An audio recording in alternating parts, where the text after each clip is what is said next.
Hai guys, kali ini aku tuh lagi batuk karena kecapean, biasalah ya, biasa kecapean, namanya tiap hari nggak ada libur.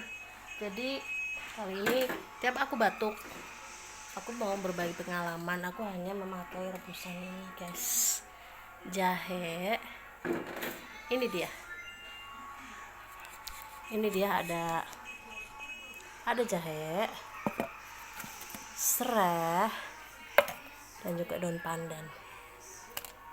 Aku cuma minum ini direbus, nanti kita lihat rebusannya jadi kayak apa, kita lihat yuk.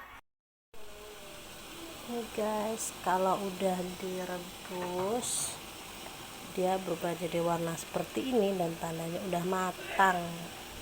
Ini aku kasih daun pandan biar wangi dan gak ada bau serehnya ya. Ada jahe, serai, dan daun pandan, warnanya juga udah berubah, berarti udah matang. Ayo kita minum. Kita rebus jahe, serai, dan pandan. Ini dia buat obat batuk yang paling top. Dan nanti jadinya seperti ini. Anak-anak sama dewasa bisa minum ya. Ini pengalaman aku aja.